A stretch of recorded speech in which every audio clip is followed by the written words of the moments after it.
Hallelujah, praise the Lord, hallelujah. परमेश्वर के नाम को मैं धन्यवाद देना चाहता हूँ। महान परमेश्वर ने आज फिर एक बार उसके चरणों में लेकर आकर उसकी आराधना और प्रार्थना करने के लिए एक बहुमूल्य अवसर महान परमेश्वर ने दिया, इसलिए उस महान परमेश्वर के नाम को धन्यवाद देता हूँ।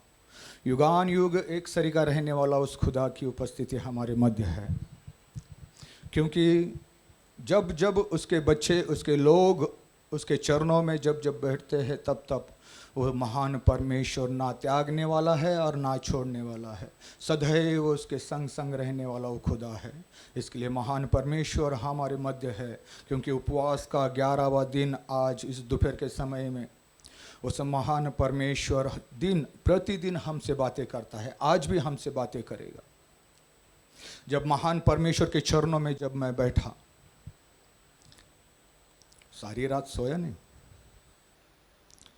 क्योंकि अगर परमेश्वर की ओर से अगर हम मांगेगा तो वो परमेश्वर ही देगा, हमारी बुद्धि से नहीं, हमारी ताकत से नहीं, और ना ही हमारे बल से होगा, कदापि नहीं होगा। क्योंकि महान परमेश्वर देगा वही होगा। वो 10 मिनट रहे, 15 मिनट रहे, आधा घंटा रहे, 1 घंटा रहे, वो परमेश्वर की ओर से ही होना चाहिए। अगर परमेश्वर की ओर से है नहीं तो महान परमेश्वर हमारे मध्य नहीं। क्योंकि महान परमेश्वर जब जब इज़राइल लोगों को परमेश्वर उनसे प्यार करते समय बहुत दाई से इज़राइल लोगों से परमेश्वर ने प्यार किया, क्योंकि जब महान परमेश्वर ने उनसे प्रेम जताया, प्रेम दिखाया तो महान परमेश्वर ने कोई कमतरता छोड़ी नहीं। उस प्रेम के भाव में अपना पहलौठा पुत्र है कर कर, इससे मैं प्यार करता हूं कर कर उसने कदापि त्यागा नहीं, लेकिन त्यागने वाला हम और आप। क्योंकि हम कदापि परमेश्वर के प्रेम को समझा नहीं, जैसा इज़राइल लोगों ने नहीं समझा, हमने भी नहीं समझा। क्योंकि हम बस उतना ही खुशी चाहते हैं जितना हमें मिलती है, बस थोड़ा ही खुशी में हम हो जाता है, पूरा हो जाता है। लेकिन उसके परे जो महान परमेश्वर ने जो अलग अगदाई का जीवन देकर उस महान परमेश्वर ने कहा है कि हट जाओ और अलग रहकर मेरे लिए काम करो कर कर, क्योंकि इस जगत की दुनिया में ना हो, क्योंकि मैंने तुम्हें चुनकर अलग किया है कर, उस बातों को तुम क्या करे, याद करे। तो क्या ये जुआ हटेगा? नहीं हटेगा। क्योंकि अगर आप और मैं अगर परमेश्वर के लिए मन लगाएगा तो तब ये जुआ हटेगा। क्योंकि पहले दिन से आप और मैं सुनते आ रहा है, हर एक वचन परमेश्वर की ओर से है। आज भी परमेश्वर आपको और मुझे वो आहार देगा जिससे आप और मैं तृप्त होगा, क्योंकि उस तृप्ति की ओर हमें बढ़ना है। क्योंकि हम रोटी से नहीं तो परमेश्वर के मुख से निकलने वाले वचन से जीवित रहते हैं। क्योंकि 11वां दिन है। इस दोपहर के समय में महान परमेश्वर चाहता है कि वाकई मेरे लोग समझे कि मैं क्या चाहता हूं और क्या चाहना है कर कर, और किस उम्मीद से परमेश्वर हर एक लोगों से बात करता है, उस बातों को गौर करे। जब आप और मैं गौर करेगा ना, सब समझेगा ना, तो वाकई हमें समझ में आएगा कि इज़राइल लोगों से परमेश्वर ने क्या चाहा। इसलिए ध्यान पूर्वक आपको और मुझे भी आज सुनना है। तो इसलिए आज एक वचन की ओर हम बढ़ेंगे, उस वचन को ध्यान पूर्वक हम सुनेंगे। यशायाह का किताब 43 अध्याय उसका 19 वाक्य।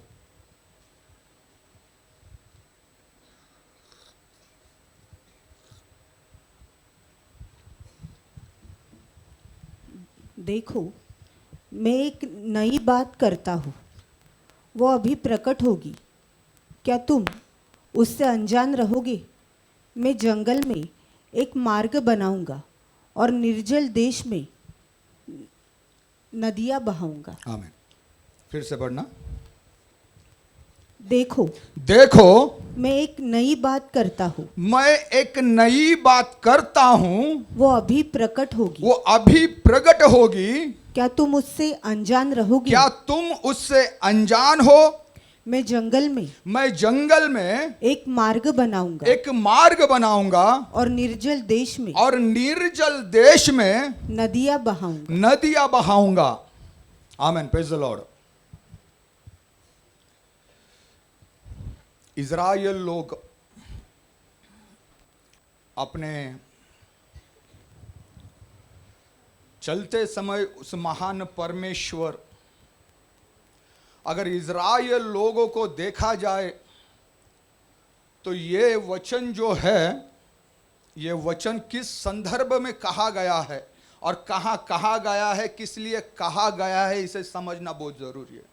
अगर इस बातों को आप और मैं नहीं समझेगा तो कदा भी नहीं समझ में आएगा कि ये परमेश्वर ने यशायाह से क्यों बात कहा, किस लिए कहा, क्या कारण था। क्योंकि महान परमेश्वर हर एक बात जब बोलता है, करता है, तो उसे समझना बहुत जरूरी है। क्योंकि इज़राइल लोग यहाँ पर ये 70 साल का कालावधि अर्थात बंदगृह में, अर्थात बंदवाई में, ये लोग बाबिलोन में है। कहाँ पर है? बाबिलोन में 70 साल। 70 साल अगर देखा जाए तो वो कम नहीं है, एक पीढ़ी खत्म हो जाता है, ऐसा वो 70 साल है। क्योंकि महान परमेश्वर यहाँ पर एक आश्वासन, एक आज दे रहा है कि बोल रहा है कि देखो मैं तुम्हें, देखो मैं एक नई बात करता हूँ, देखो मैं एक नई बात करता हूँ, वो अभी प्रकट होगी। क्या तुम उससे अनजान रहोगे? मैं जंगल में एक मार्ग बनाऊंगा और निर्जल देश में नदियां बहाऊंगा। 70 साल की एक गुलामगिरी में इज़राइल लोग, क्योंकि ये वचन यिर्मयाह ने किया हुआ भविष्यवाणी है। क्योंकि यिर्मयाह ने कहा था कि इज़राइल लोग 70 साल के लिए बाबिलोन में बंदवाही के लिए जाएंगे। क्योंकि अगर उसका देखेगा, अगर 18वां वचन पढ़ेगा तो उसमें समझ में आता है कि बीती हुई बातों को तुम याद ना करे, भूल जाओ। परमेश्वर हमें भूलने के लिए भी बोलता है, परमेश्वर हमें याद करने के लिए भी बोलता है, परमेश्वर हमें याद रखने के लिए भी बोलता है। लेकिन अगर हमारा जो भूतकाल जो है अगर उसे भूल गया तो परमेश्वर में हम चल नहीं पाएगा, क्योंकि हमें गर्व और घमंड होगा। अगर अपनी हर एक अवस्था को देखकर अगर पिछली बातों को देखेगा तो धन्यवाद के अलावा परमेश्वर को कुछ नहीं देगा आप और मैं। क्योंकि जिस अवस्था में आप और मैं था, उस अवस्था से परमेश्वर ने आपको और मुझे किस संदर्भ लेकर आया और किस मार्ग पर बिठाया, उस बातों को देखना चाहिए। कितना सारा लोग है जो परमेश्वर की बातों को नहीं भूलता, कितना सारा लोग है जो परमेश्वर की बातों को भूल जाता है, याद भी नहीं रखता कि वाकई परमेश्वर ने हमें क्यों चुना, किस लिए चुना, किस कारण से चुना। क्योंकि ये 70 साल परमेश्वर ने ऐसे ही नहीं दिया उनको, इसके पहले भी उनको 430 साल भी दिया। लेकिन उस 430 साल में भी वो लोग, जब इज़राइल लोग जब मिस्र में जब रह रहे थे, तो तब उनके ऊपर बीता हुआ एक भयंकर रीति से महान परमेश्वर ने उनके जीवन में काम किया, बहुत भयंकर रीति से काम किया। क्योंकि अगर इज़राइल लोग को अगर परमेश्वर ने चुनकर अलग किया है तो बस उसकी बातों को याद रखे, उसकी बातों को धुने, उसकी बातों को समझकर उस परमेश्वर में बढ़े। लेकिन इज़राइल लोग बंदवाई में नहीं गए। मिस्र में जब वो गए थे तो बंदवाई में नहीं थे भैया, बंदवाई में नहीं थे, क्योंकि वो यूसुफ के संग वहां पर अकाल पड़ने के कारण वहां पर गए खाने के लिए। लेकिन जब वहां रहते वहीं रह गए तो वो वहीं बस गए। लेकिन फारो वहां का राजा वहां का बोल रहा था, अगर ये लोग अगर हमसे अगर बढ़ेंगे, अगर हमसे ज्यादा होंगे, तो ये अगर किसी राज्य से मिलेंगे तो हमसे क्या करेंगे? लड़ेंगे, क्योंकि ये हमसे ज्यादा ताकतवर है और ये हमसे ज्यादा हिम्मत वाला लोग है, ये हमें क्या करेंगे? मार देंगे। लेकिन उनके ऊपर वर्चस्व करने वाला राजा, वो मिस्र का राजा, उनके ऊपर भावी होकर उनको क्या करने लगा? वहीं रहे। ऐसे बीतते बीतते बीतते बीतते 400 साल बीत गया। 400 साल बीत गया। 400 साल बीतने के बाद एक आहट, एक करहाने की आवाज वो इज़राइल लोगों की आई। इज़राइल लोगों की कब आई पता है? कब आई पता है? बोलिए। इज़राइल लोगों ने परमेश्वर के सामने चिल्लाहट की बात लगाई कि हमें क्या कर बचा, हमें क्या कर, हमें याद कर, हमें छुड़ा ले, इस बंधुआई से छुड़ा ले, इस बंधुआई में मत रख हमें, क्योंकि हमें अब सहन नहीं होता। क्यों सहन नहीं होता? है कि नहीं? आप और मैं भी परमेश्वर का नाम से डूबकर बपतिस्मा लेकर परमेश्वर में चल रहा है, लेकिन हमें भी दिक्कत होती है, प्रॉब्लम होता है, चलने में समस्या आती है कि हम चले कैसा करके, ये समस्या हमारे आगे खड़ा होता है। लेकिन इज़राइल लोगों के सामने भी एक समस्या थी। जब तक उन्हीं के ऊपर वो मुकारदम जब राज कर रहा था, फारो राज कर रहा था, तो तब तक वो लोग दबा हुआ था।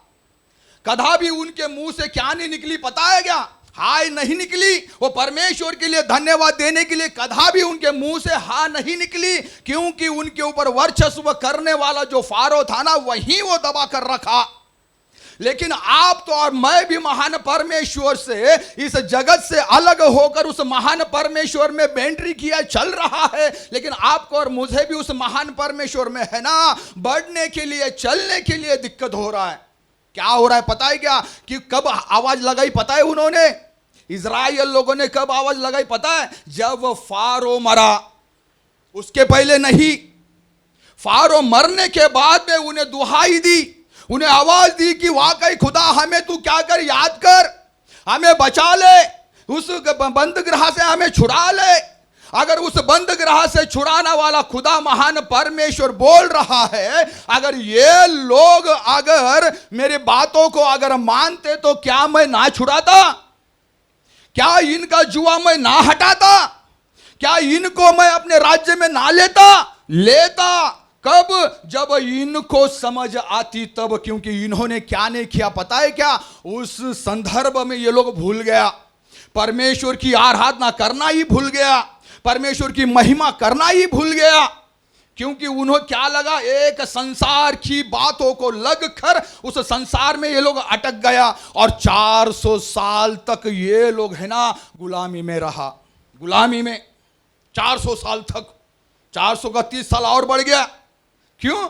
क्योंकि उन्होंने दुहाई नहीं दी भैया। लेकिन परमेश्वर का वचन बोलता है, ये निर्गमन का किताब 2 अध्याय 23वां वाक्य,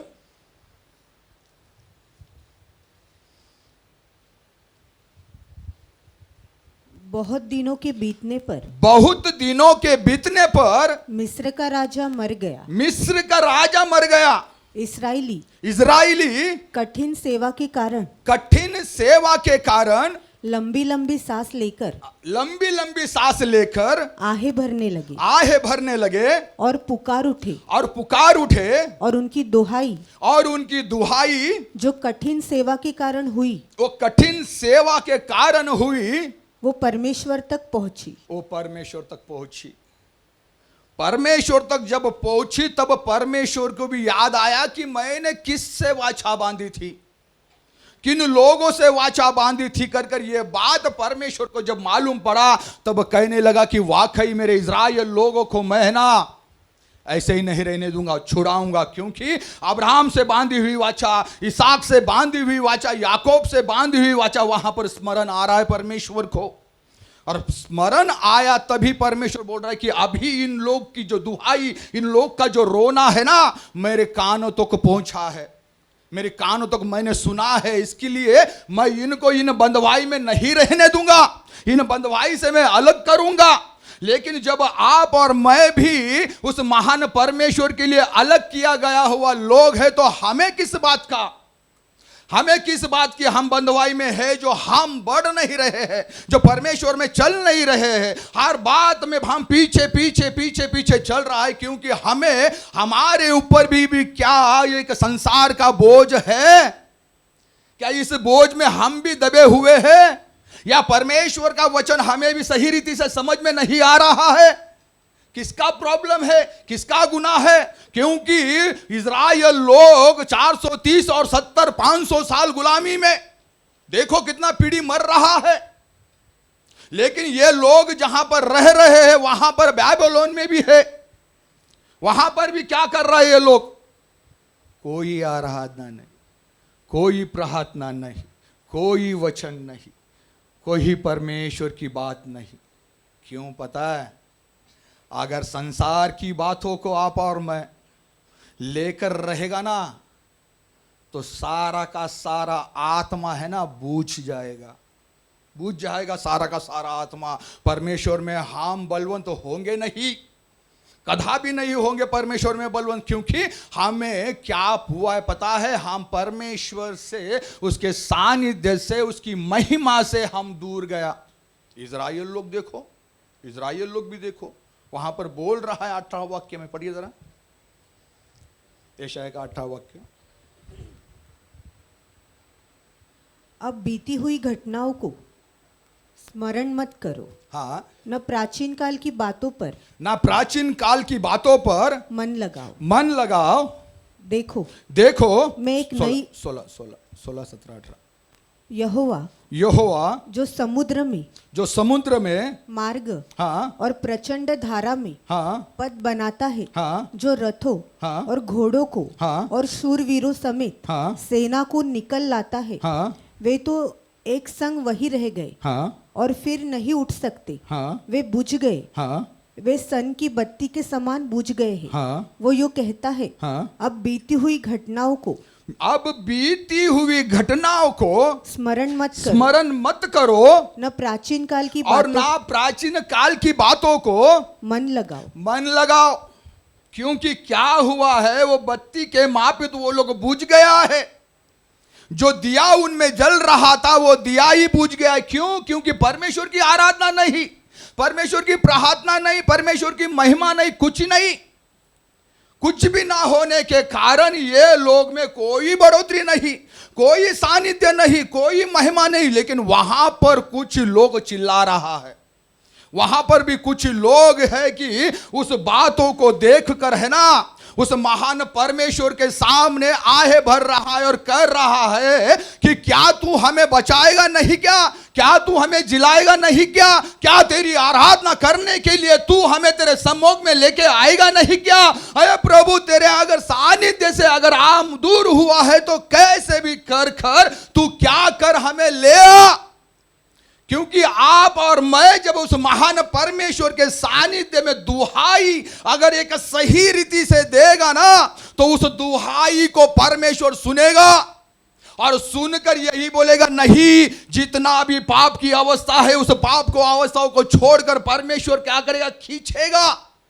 लेकिन पाप अगर हमारे संग अगर चिपक कर है तो कदापि परमेश्वर के लिए जयवंत नहीं होगा, नहीं होगा। क्यों? क्योंकि पाप को चिपक कर है और पाप हमें छोड़ नहीं रहा है, छोड़ नहीं रहा है। पाप अगर एक चिपकता है ना, मेरा बहन मेरा भाई, अगर कदापि छोड़ेगा नहीं, वो नरक की ओर ही ले जाएगा, नरक की ओर ले जाएगा। इजराइल लोगों को भी क्या था, उनको कहा गया था कि देखो, अगर तुम अगर परमेश्वर की चरणों में अगर उसकी महिमा अगर कर रहा है तो अच्छी बात है। अगर उस महान परमेश्वर के चरणों में बैठकर उसकी आराधना प्रार्थना अगर तुम कर रहा है तो बहुत अच्छी बात है। अगर इन सारी बातों को छोड़कर अगर तुम दूसरा कुछ करोगे तो तुम्हारा पाप तुम्हें पकड़ेगा। इसलिए इजराइल लोगों को उनका पाप पकड़ रहा था, कूट रहा था, मार रहा था, पाप पकड़ रहा था। पाप की अवस्था भयंकर रीति से है। उस पाप में रहता है तो उस पाप में परमेश्वर में बढ़ने को नहीं होता, नहीं होगा। कैसे होगा? क्योंकि पाप लालसा भरी पड़ी है भैया। लालसा भरी पड़ी होने के कारण वो हमारे मध्य परमेश्वर की आराधना निकलेगी नहीं निकलेगी। क्यों? क्योंकि वो हमारा ध्यान, हमारा मन, हमारा चित्त सारा है ना उस बातों पर है, उस पाप की अवस्था की बातों पर है। अगर उस पाप की अवस्था अगर हमारे मध्य होगी तो ना ही आराधना होगी और ना ही प्रार्थना होगी, ना ही परमेश्वर से कुछ हमें दान प्राप्त होगा, कुछ भी नहीं होगा। तो दोष हम उस आराधना को नहीं दे सकते, दोष हम उस आराधना करने दास को नहीं दे सकते, दोष हम उस महान परमेश्वर में मंडली में बैठे हुए उस बातों को नहीं दे सकते। दोष खुद हम है, खुद हम है, क्योंकि हमको समर्पण करना है। अगर हम खुद समर्पण करेगा तो उस महान परमेश्वर में बढ़ेगा। आमीन। अगर आप और मैं अगर समर्पण के साथ अगर चल रहा है तो वाकई खुदा हमारे मध्य महान परमेश्वर का काम करेगा।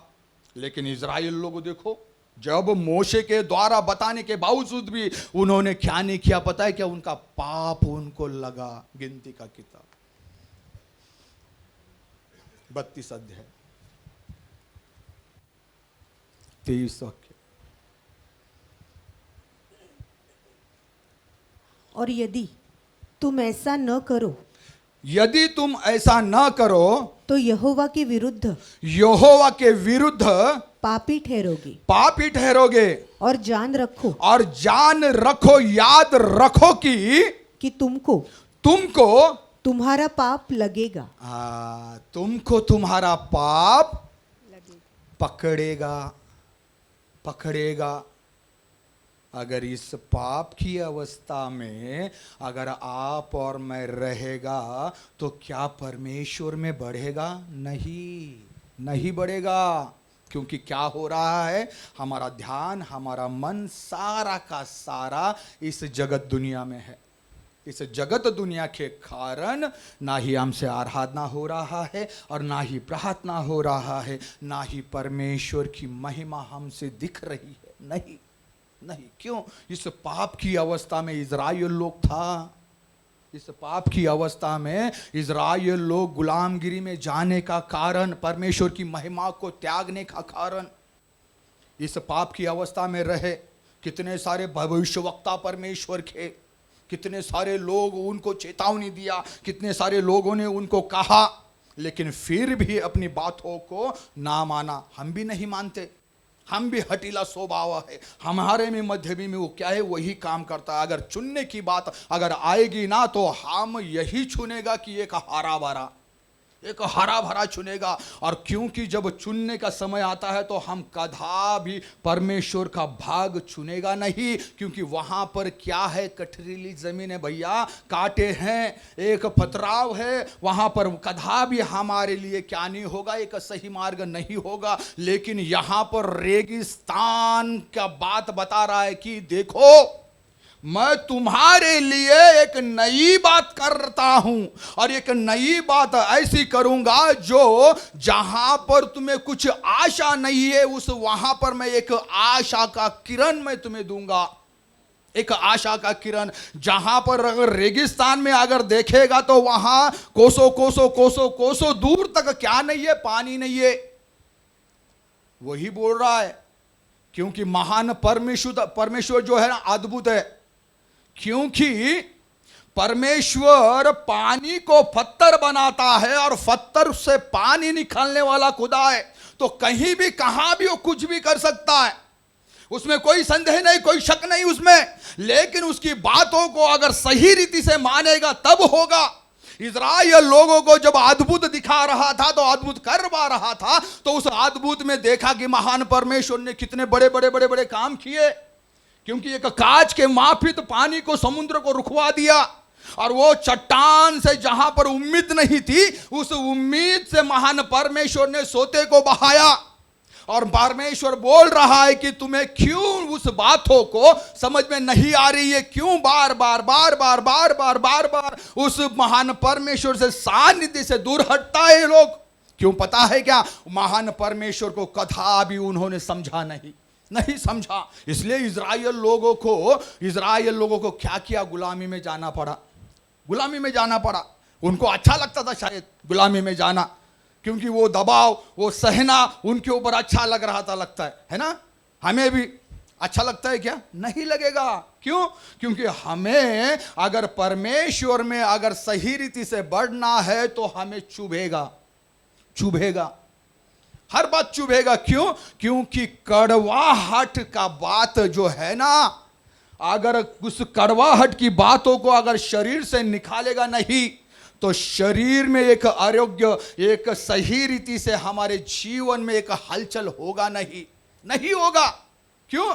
क्योंकि हम हर एक बात को द्वेष लगा कर रखता है, हर एक बात को, इसके बारे में कड़वाहट, उसके बारे में कड़वाहट, उसके बारे में कड़वाहट हम रखता है। लेकिन परमेश्वर ये नहीं चाहता कि तुम कड़वाहट रखो, परमेश्वर यही चाहता है कि उस बातों से हटकर मेरे लिए काम करो। लेकिन जब महान परमेश्वर ने जब चुनाहट की बातें की, चुनाहट की बातें की, तो तब ये सारा पाप की अवस्था उनके जीवन में आने के कारण है ना, परमेश्वर के महिमा को भूल गया।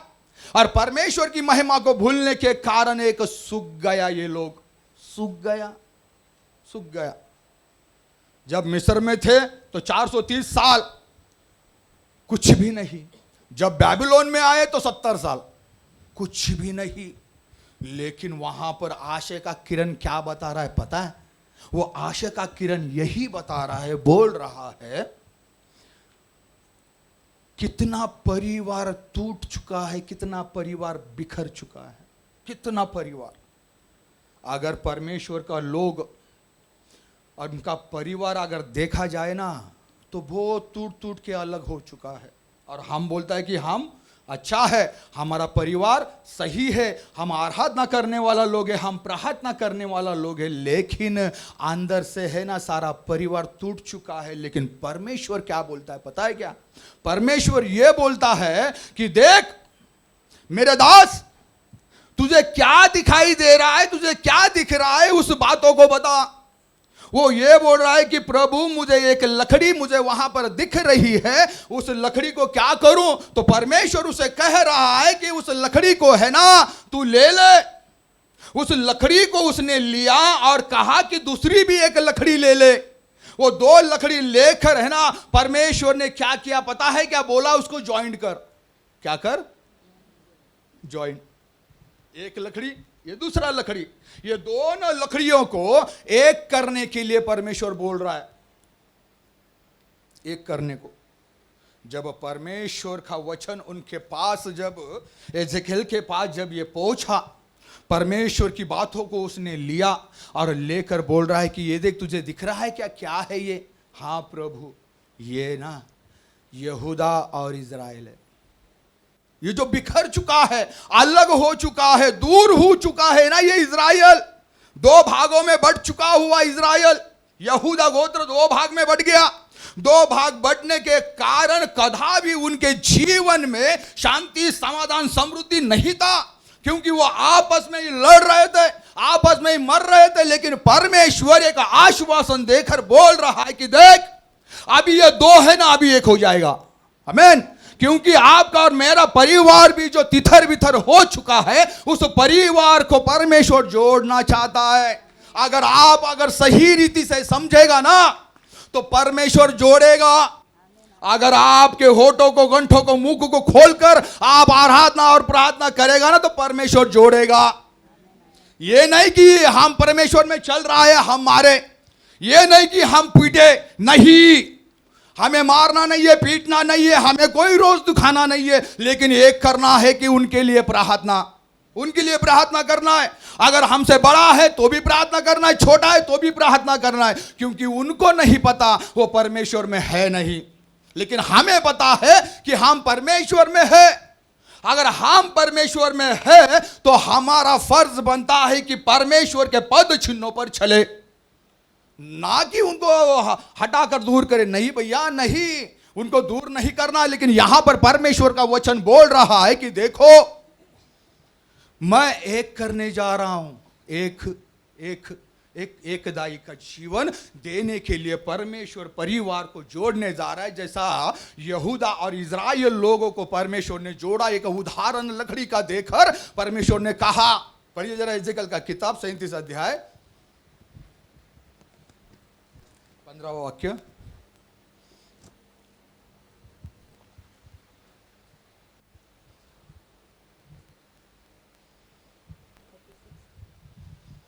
एजेकियल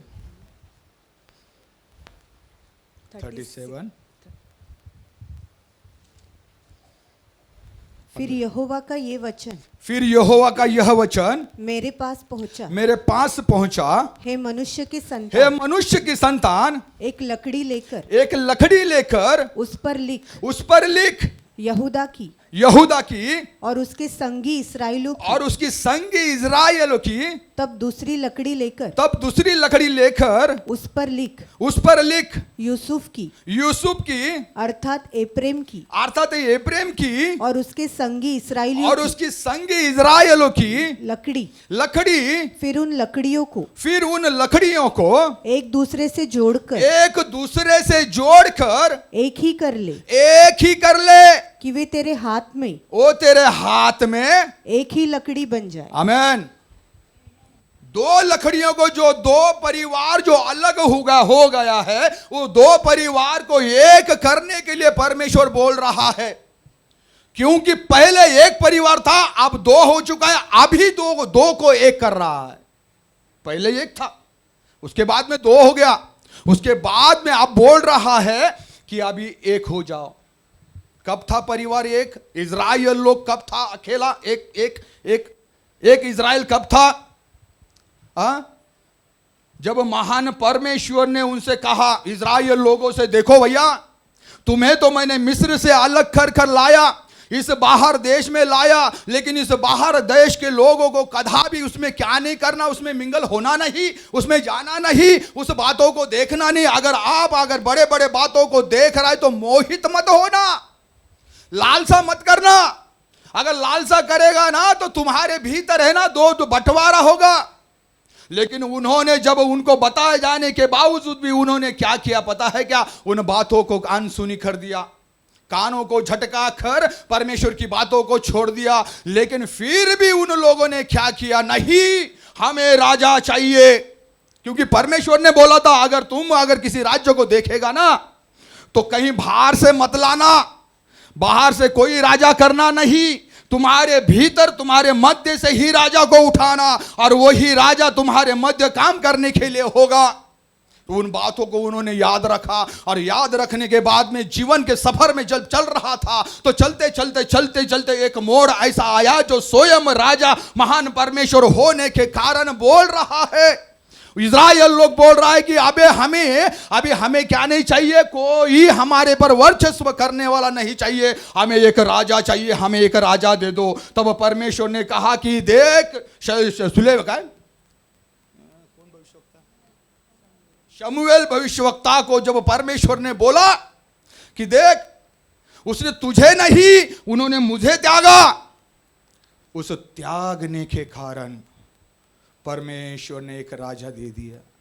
एक राजा, पहला इजराइल लोगों को बेन्यामीन गोत्र का साहुल, वो राजा देकर, जो उपकारों को भूलने वाला व्यक्ति, हटीला स्वभाव उसके जीवन में, जब आप और मैं अगर परमेश्वर में बढ़ रहा है ना भैया, नम्र हो जाओ, नम्र हो जाओ, नम्र। दिखाओ नहीं हम क्या है, हमारा रुतबा क्या है, हम क्या कर रहे हैं, नहीं। परमेश्वर बोलता है कि देख देख, मैं जो दिखाता हूं उसको याद करने के लिए बोलता हूं तो याद कर, उसको छोड़ने के लिए बोलता हूं तो उसे छोड़ा कर। लेकिन क्या बोला पता है क्या? बोल रहा है मिरियम को बोल रहा है जब मिस्र से मैंने तुम्हें ले आया तो मिरियम के साथ मैंने क्या किया, उस बातों को याद कर। क्या किया? मिरियम कौन है? यीशु की मां। कौन है?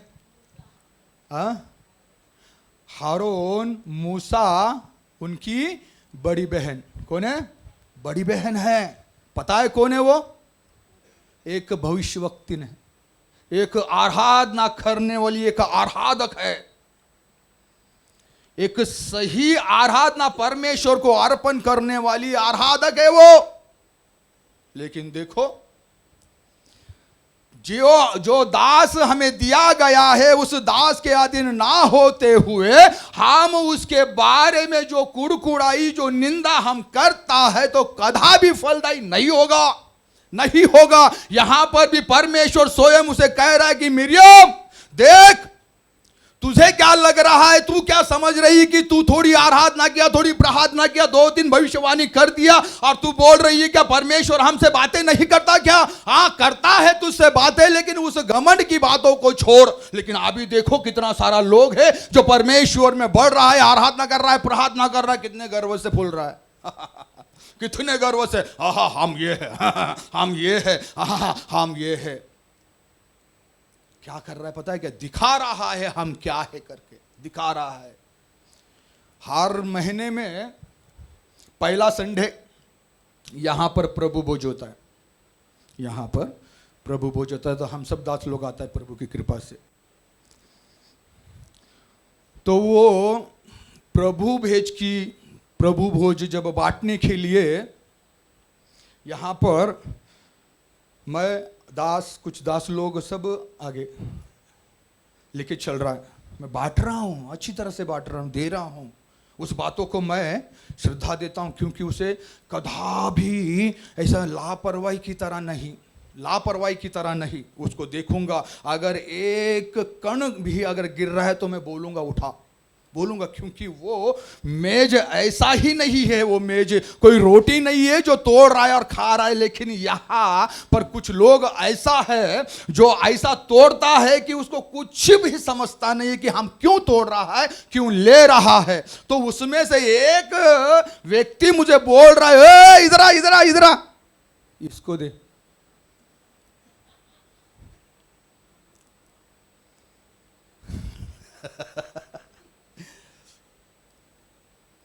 ऐसा खड़ा है, इधर आ, इधर आ, इसको दे। मैं बोला दिया? फिर उसको वो पूछ रहा है दिया क्या? बोलते हाँ लिया। किस बात का घमंड है भैया, किस बात का, किस बात का, हाँ किस बात का? अगर परमेश्वर ने किस बातों के लिए अगर आपको और मुझे रखा है ना, उस बातों को सही रीति से समझो। लेकिन मिरियम को है ना, परमेश्वर ने इजराइल लोगों को बोला कि देख मिरियम के साथ मैंने क्या किया, क्या किया कि उस बातों को याद करे कर कर बोलो। तो उस याद दिखाने के लिए इजराइल लोगों को मिरियम के बारे में दिखाया कि मैंने उसके साथ क्या किया, पूरा कोड़ों से भर दिया। क्योंकि परमेश्वर मूसा के साथ बात करता है, क्या हमसे बात नहीं करता क्या? क्या हमें भविष्यवाणी नहीं होती क्या? हमें दर्शन नहीं होता क्या? क्या हमें परमेश्वर के वचनों का ज्ञान नहीं क्या? कितना सारा लोग है ऐसा बोलने वाला, कितना सारा लोग है बोलने वाला है कि नहीं? ना करे भैया, ना करे। उस महान परमेश्वर की बातों को है ना एक सही रीति से ले और नम्रता के साथ बढ़े। लेकिन वहां पर मिरियम को बोल रहा है, देख मूसा को बुलाया, हारून को बुलाया, मिरियम को बुलाया, आजा यहां पर। आया। तुझे क्या लगता है जिसको मैंने चुना है वो मेरा दास है, और वो सबसे ज्यादा वो नम्र स्वभाव का है। वो तुम्हारे मध्य इजराइल लोगों में सबसे नम्र स्वभाव का है वो। और तेरे मुंह से ये शब्द कैसे निकला? तुरंत परमेश्वर ने उसके ऊपर कोड़ लाद दिया, कोड़। तो परमेश्वर का आशीष हमारे लिए सही है या उस कोड़? क्या उस कोड़ों को, अरे ना, जिस आशीष का मूल भागी बनाने के लिए आपको और मुझे चुना है ना परमेश्वर ने, उस मूल को और बढ़ाओ और आगे ले चलो, और आगे बढ़ते बढ़ते बढ़ते अपने परिवार को भी आगे बढ़ाओ। क्योंकि अगर हमारे ऊपर अगर परमेश्वर ने आशीष को उंडेला है तो वो ही आशीष बच्चों पर है। वही आशीष के साथ वो देखेंगे कि ये इसका लड़का है, ये उसका लड़का है। पहला क्या था अब क्या है ना? हमारे भूतकाल को देखो, हाँ देखो भूतकाल को, है भूतकाल कैसा है हमारा? एकदम बुरा, एकदम बुरा, है ना? जैसे इजराइल लोगों का भूतकाल बुरा था, वैसे ही हमारा भी भूतकाल उससे भी बुरा, एकदम बुरा। तो उस बातों को है ना परमेश्वर के लिए धन्यवाद देते हुए आगे बढ़ो मेरे प्रियो, आगे बढ़ो। क्योंकि मिरियम को कहा कि देख मैंने क्या किया, कोड़ों से भरा दिया उसको। फिर भी बोल रहा हारून की देख प्रभु का दास स्वामी उस मिरियम के लिए प्रार्थना कर। क्या बोला पता है? बोल रहा है अगर उसका बाप उसके मुंह के ऊपर अगर थूकता ना तो कम से कम 7 दिन वो अपना मुंह छुपा कर रहती। मुंह छुपाकर हम मुंह उठा के कुछ भी बोल देते हैं, कुछ भी चलते हैं हम उठा के, लेकिन जो स्वभाव परमेश्वर ने हमारे मध्य डाला है, लादा है, उस बातों को नहीं समझते, नहीं समझेंगे हम। क्यों? क्योंकि इजराइल को लोगों से भी हटीला हम हो गया है। इजराइल लोगों से भी हटीला, किस बातों को चुना है वही बातों को भूल गया हम। परमेश्वर ने जब 2 व्यक्तियों को कहा, अब्राहम और लोत को कहा कि देख तेरे भेड़ बकरियां इतनी सारी बढ़ गई कि वो सारा शहर है ना वो कम पड़ रहा है, सारा शहर कम पड़ रहा है। तो आपस में दास दास लोग क्या कर रहे? झगड़ रहे हैं। और झगड़ने के कारण वो देश छोटा पड़ा उनको। तो कह रहा है परमेश्वर का दास अब्राहम, देख तू मेरा भाई मेरा सगे वाला है तो हमारे मध्य झगड़ा नहीं होना चाहिए। तो क्या करे? तू अलग हो जा, अलग हो जा। क्या चुना लोत ने? क्या चुना? क्या चुना लोत ने? हरा भरा, पक्का हरा भरा चुना। पक्का हरा भरा चुना। क्या चुना पता है? परमेश्वर के बगीचे को चुना। किसको चुना? परमेश्वर के बगीचे को चुना। एदेन में रहने वाला जो बगीचा था ना वही बातों को उसने देखा। लेकिन कैसा था पता है? वो परमेश्वर के बगीचे के जैसा तो था, लेकिन मिस्र के था। क्या था? मिस्र के जैसा था, है ना? है ना? एक पैर हमारा जगत दुनिया में और एक पैर हमारा परमेश्वर में, आधा, है ना? इसीलिए किसी किसी का आधा आधा सर दुखते रहता है ना? इसके लिए किसी किसी का आधा आधा सर दुखता है, क्योंकि परमेश्वर की बातें समझ में नहीं आई थी, क्योंकि वो खींच रहा है, चुम्बक की तरह खींच रहा है। लेकिन लोत को जब देखने के लिए बोला, देख सारा शहर सारा राज्य तेरे सामने पड़ा है, चुन ले क्या चुनना है। तो उसने क्या चुना पता है क्या? उत्पत्ति का किताब 13वां अध्याय उसका 10 वाक्य पढ़िए।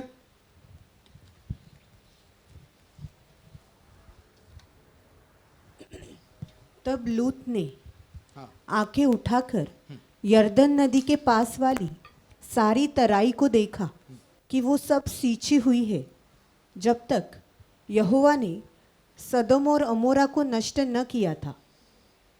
तब तक सोर के मार्ग तक वो तराई यहोवा की वाटिका और मिस्र देश के समान उपजाऊ थी। किसके जैसी थी? फिर से पढ़ना। तब लूत ने आंख उठाकर यरदन नदी के पास वाली सारी तराई को देखा कि वो सब सींची हुई है, जब तक यहोवा ने सदम और अमोरा को नष्ट न किया था, तब तक सोर के मार्ग तक वो तराई यहोवा की वाटिका और मिस्र देश की समान उपजाऊ थी। है ना दो बात। परमेश्वर की वाटिका परमेश्वर ने एदेन बगीचा में लगाया आदम और हवा के लिए, है ना? यहां पर भी देखो सदम और गमोरा कैसा है, क्या कितना चमक रहा है, कितना सुलझ रहा है, कितना उड़ रहा है। बोल रहा ये हरा भरा मेरे लिए बेटर है, ये हरा भरा जो है ना मेरे लिए एकदम मस्त है, क्योंकि यहां पर परमेश्वर की बात है और दूसरी मिस्र की भी बात है ना? हमें भी परमेश्वर ने चुनकर यहां से उठाया, वहीं पटक दिया, वहीं रखा। क्यों? वहां पर दिखने के लिए कि वाकई खुदा उस खुदावन की महिमा हमारे मध्य से निकलती है क्या, दिखती है क्या? उस खुदा यही चाहता है कि अगर मैंने इस एदेन बाग को अगर तुम्हारे मध्य रखा है तो तुम्हारे बाजू में मिस्र है। मिस्र, उस मिस्र की बातें कदा भी अपने जीवन में ना ला दे। लेकिन इज़राइल लोगों ने क्या किया? इज़राइल लोगों ने बोला कि हमारे लिए राजा दे दे भैया, राजा। परमेश्वर ने बोला वो राजा ऐसा होना चाहिए, वो परमेश्वर की बातें है ना, वो तुम्हें एकदम सही रीति से सिखाने वाला होना चाहिए, और तुम्हें वो राजा मिस्र में ना जाने दे। क्यों? वहां पर है ना घोड़े दल ज्यादा है, क्योंकि उसका मोह जो है ना वो बहुत है। वो मोह बहुत होने के कारण उधर उधर जामत, वहां जामत, क्योंकि अगर उस बातों को तू देखेगा ना, वो परमेश्वर में आप और मैं चल रहा है, थक जाएगा। क्यों? उस परमेश्वर के मार्ग को देखेगा नहीं, वहां से हटकर यहां चलेगा। कहां? मिस्र में। लेकिन परमेश्वर का वचन क्या बोलता है पता है क्या? व्यवस्था विवरण 17वां अध्याय उसका 14वां वाक्य।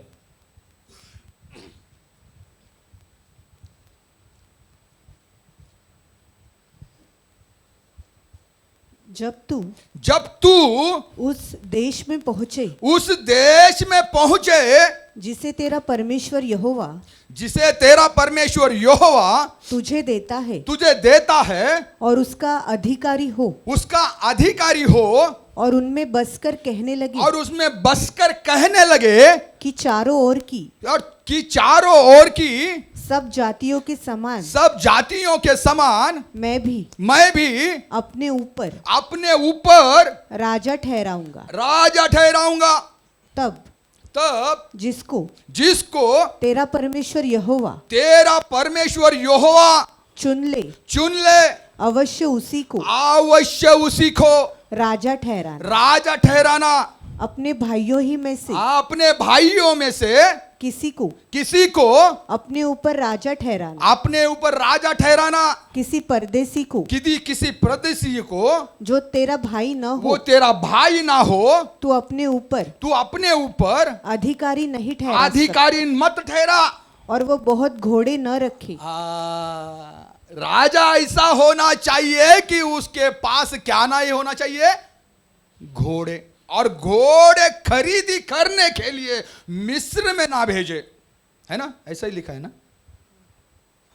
घोड़े न रखे। हाँ। और न इस मनसा से अपनी प्रजा के लोगों को मिस्र में भेजे।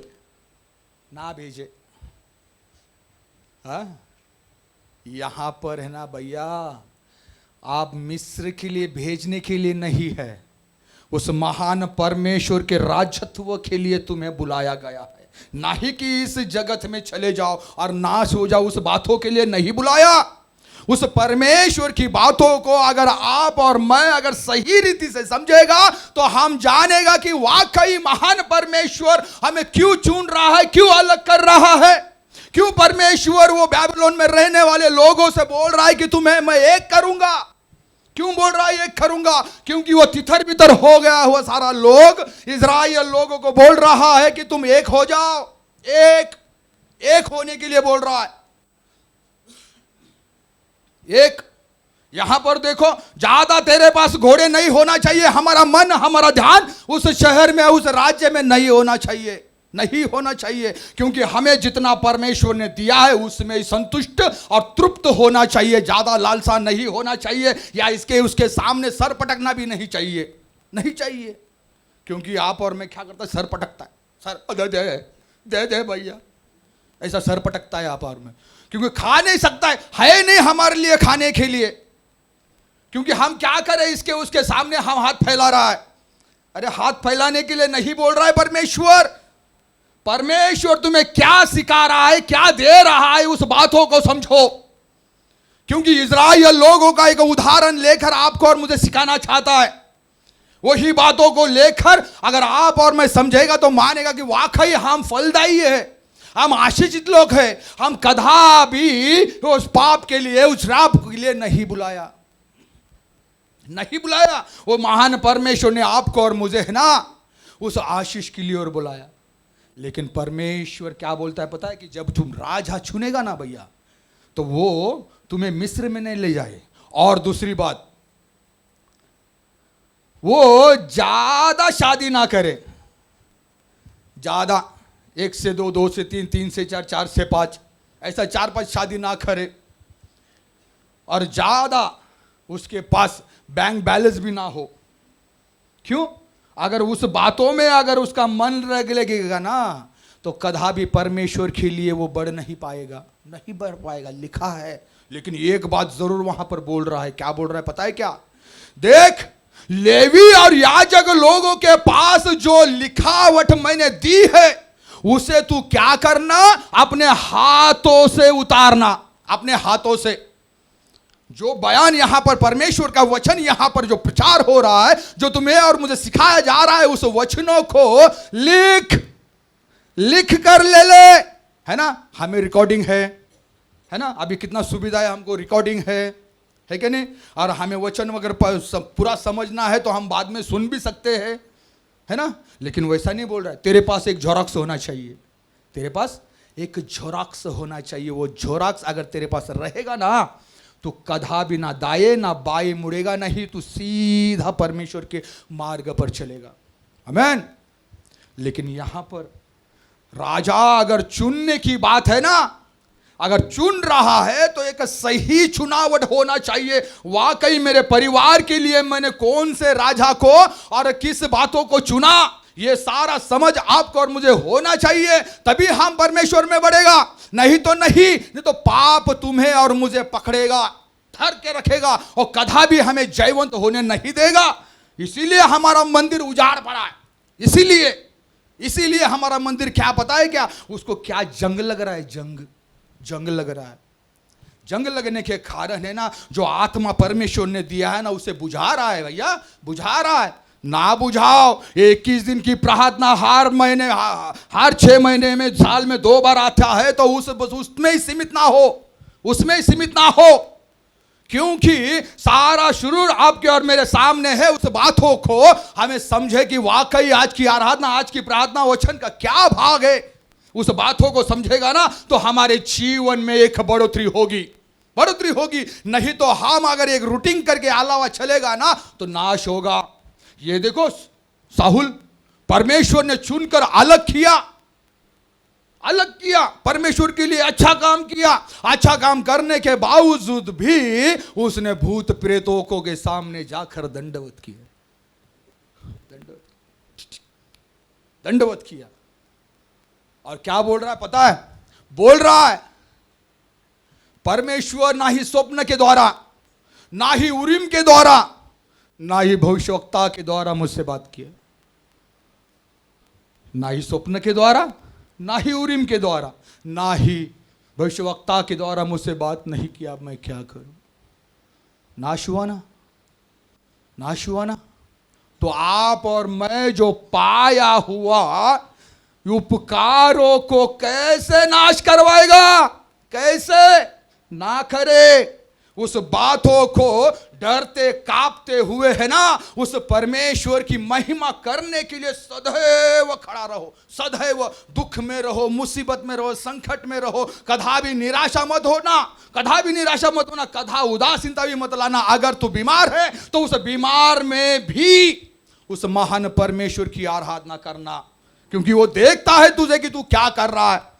तू देखता है कि तुझे क्या कर रहा है, कर मेरा लड़का, मेरी लड़की, मेरी बेटी, मेरा बेटा क्या हो रहा है करके इसके साथ वो जरूर परमेश्वर क्या करेगा? काम करेगा। और काम करने के बाद में है ना, परमेश्वर हमें क्या करेगा? उठाएगा। वो कदा भी वो वहीं गिरने नहीं देगा। लेकिन जब अब्राहम और परमेश्वर ने जो चुना ना अब्राहम को, उसका विश्वास कैसा था भैया? कैसा था उसका विश्वास? चलो बोलो। कहां से आया पता है? एक अन्य जाति से आया। आप भी, मैं कोई पैदाइशी ख्रिस्ती नहीं है क्या? पीढ़ी हमारा बीत चुका है क्या? नहीं, वो अन्य जाति से आया हुआ अब्राहम है। अब्राहम अन्य जाति से आया हुआ अब्राहम है वो। और वो कट्टर, एकदम कट्टर, कदा भी ना हटने वाला। लेकिन एक आवाज सुनकर वो क्या किया पता है? चल दिया। उसका विश्वास कैसा था पता है? जकरिया का किताब 4 अध्याय 10 वाक्य।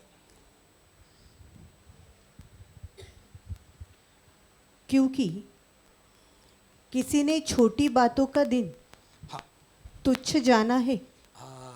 मरडिए मराठी है, पढ़ो।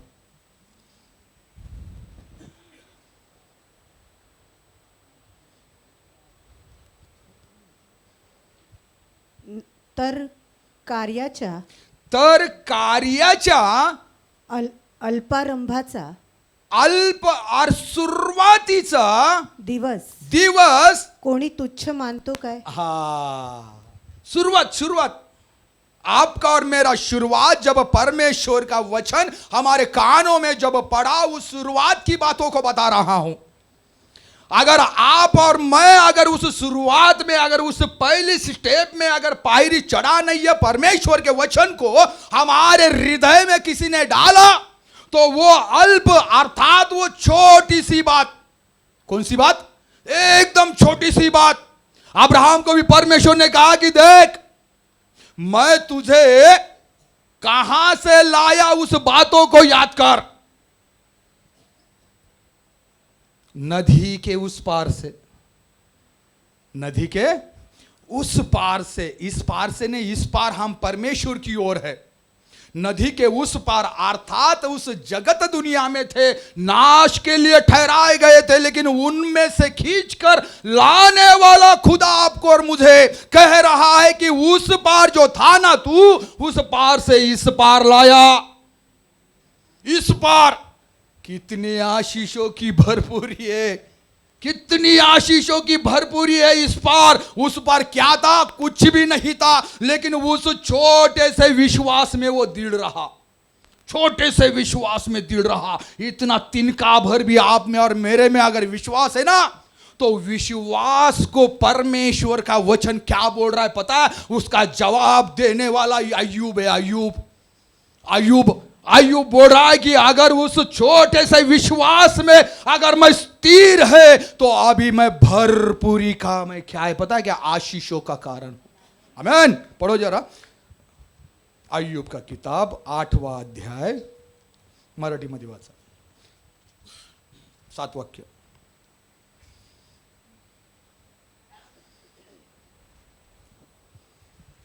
तुझा आरंभ, तुझी सुरुवात अल्प असला छोटीशी तरी तुझा शेवट समृद्धीचा हो। आमेन। हालेलुया। तुझा आरंभ कसा है ना? कितना कमजोर विश्वास है आपका और मेरा, कितना कमजोर है, कितना छोटा विश्वास है हमारा। लेकिन उसमें अगर आप और मैं दृढ़ रहेगा, और उसी दृढ़ में परमेश्वर बोल रहा है कि समृद्धि का, कौन सा? समृद्धि का। देखो किस बातों के लिए बुलाया परमेश्वर आपको और मुझे? उस नाश के लिए नहीं, उस नाश के लिए नहीं बुलाया। उस महान परमेश्वर ने आशीष का मूल होने के लिए बुलाया। लेकिन हमसे मिस्र नहीं छूट रहा है। उस पार जो था, उस पार अब्राहम को बोल रहा है परमेश्वर की याद करो कि इज़राइल लोगों की मैंने तुम्हारा मूल पिता अब्राहम को कहां से लाया, उस तेरह को कहां से लाया, उस नाहोर को कहां से लाया करके याद करो। याद करने के लिए जब बोलता है तो रोमटे खड़े हो जाते हैं, रोमटे। क्योंकि वो अवस्था मैंने पहले ही बोला कि क्या अवस्था थी, पागलों की तरह। इसको मार सिंह, उसको मार सिंह, ऐसी पागलों की अवस्था हमारी थी। मैं बड़ा ऐसे करने वाली अवस्था थी हमारी। उसमें परमेश्वर ने खड़ा किया, और खड़ा करने के बाद में बोल रहा है कि समृद्धि का, छोटा नहीं, समृद्धि का आशीष के लिए। आमीन। समृद्धि का आशीष के लिए परमेश्वर बोल रहा है। क्यों बोल रहा है पता है क्या? क्योंकि आप और मैं है ना, वो छोटे से विश्वास से बढ़ रहा है, छोटे से विश्वास से। छोटे सा विश्वास, क्योंकि हमें पता नहीं था। हमें ना पता होने के कारण हम धीरे धीरे धीरे धीरे धीरे धीरे बढ़ते बढ़ते बढ़ते अभी हमारे में समझ आया कि वाकई इसके अलावा परे कुछ है नहीं, इसके अलावा कुछ है नहीं। यही जो खुदा है, वो खुदा हमें क्या करेगा, अनंत काल के जीवन के लिए लिए लेगा। और उस महान परमेश्वर की बातें आपने और मैंने सुना है, इसके लिए आज दोपहर के समय पर है ना, यहां पर आकर बैठा, यहां पर आकर बैठा, उसकी महिमा कर रहा है आप और मैं। लेकिन इज़राइल लोगों को जब परमेश्वर ने चुनकर अलग किया था ना, उस पाप की अवस्था उनमें भरी पड़ी थी, क्योंकि वो कदा भी उन लोगों ने क्या नहीं किया, परमेश्वर के ज्यादा महत्व दिने, थोड़ा थोड़ा थोड़ा थोड़ा देते देते देते वही फिर अवस्था, फिर वही अवस्था, फिर वही अवस्था कर रहा था इज़राइल लोग। लेकिन जब चुनकर अलग किया और अलग होने के बाद में बोल रहा है, इसे नाश ना कर, इसे है ना नाश ना कर, नाश ना कर। क्योंकि कल एक ब्यूटी के बारे में दास ने बताया, ब्यूटी है ना, कितना खूबसूरत खूबसूरत खूबसूरत लोग है हमारा भाई बहन लोग, है ना, कितना खूबसूरत खूबसूरत लोग है कि नाही? बघा जरा एकामेकाला बघा, बघा ना, बघा, देखो ना, देखो देखो, हाँ बहन तू अच्छा है, हाँ भाई तू बहुत अच्छा है, हाँ बहुत अच्छा, बहुत सुंदर है। लेकिन परमेश्वर का वचन क्या बोलता है पता है क्या? वो खूबसूरती उस गोरों में नहीं, क्या बोलता है? उस खूबसूरती है ना, उस गोरों में नहीं है, कालों में भी है। क्या है? कालों में भी है। क्योंकि अगर आपको और मुझे अगर परमेश्वर ने अलग किया है, तो उस मंदिर को है ना एक सही रीति से रखो, या उसको या इसको ताको नहीं, ये परमेश्वर में कैसा चल रही है, ये परमेश्वर में कैसा बढ़ रहा है, ये क्या मेरे से ज्यादा आराधना कर रहा है क्या, ये मेरे से ज्यादा प्रार्थना कर रहा है क्या, ये मेरे से ज्यादा वचनों को समझ रहा है क्या? अगर ऐसा समझ रहा है तो मूर्ख है, मूर्ख। लेकिन परमेश्वर का वचन क्या बोलता है पता है क्या? यरूशलेम के लड़कियों, है यरूशलेम में रहने वाली लड़कियों, मैं काली हूं। मैं, प्रभु का दास बहुत हंस रहा है, हमारा प्रभु का दास बहुत हंस रहा है, काला। आज हमारी तारीफ हो। श्रेष्ठ गीत पहला अध्याय,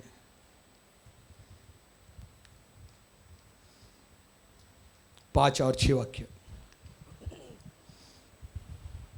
हे यरूशलेम की पुत्रियों, हे यरूशलेम की लड़कियों, मैं काली तो हूँ, मैं काली तो हूं, परंतु परंतु सुंदर हूँ। आमीन। तेरी तारीफ हो। आज खुश हो गया, आज कब काला काला लोग सब खुश हो गया, आज काला काला लोग सारा खुश हो गया। हाँ, मैं, है यरूशलेम की लड़कियों, मैं तो काली तो हूं लेकिन सुंदर हूं। हाँ पढ़ो ना। केदार के तंबुओं की, केदार की तंबू की जैसी, और सुलेमान के पर्दे के जैसी तुल्य हूँ। तुल्य हूं। मुझे इसलिए न घूर कि मैं सावली हूँ। इसलिए मुझे घूर मत कि मैं काली सावली हूं, लेकिन मैं काली सावली इसलिए हूं कि वो धूप का जो प्रकाश है ना मेरे पर ज्यादा हावी होने के कारण थोड़ी सी मैं क्या हो गई, काली हो गई, थोड़ी सी काली हो गई। लेकिन मेरे जो भाई है ना, मेरा जो भाई बहन है, उन भाई बहनों ने एक काम किया। वो काम ये था कि उन्होंने उनका बगीचा रखवाली करने के लिए मुझे नियुक्त किया। और मैंने अपने रखवाली की कोई रखवाली नहीं की। पढ़ो से 6 वाक्य। मुझे इसलिए न घूर मुझे इसलिए न घूर कि मैं सावली हूँ, मैं सावली हूं, क्योंकि मैं धूप से झुलस गई। क्योंकि मैं धूप से झुलस गई हूं। मेरे माता के पुत्र मेरे माता के पुत्र मुझसे अप्रसन्न थे। मुझे अप्रसन्न थे। उन्होंने मुझको दाग की बारियों की उन्होंने मुझे दाग की बारियों की रखवालिन बनाया, रखवालिन बनाया, परंतु मैंने अपनी निज दाग की बारी की अपनी निज अर्थात मेरी खुद की दाग की बारी को की रखवाली नहीं की। क्या नहीं किया? अब खुद के हृदय में झांक कर देखना है आपको और मुझे।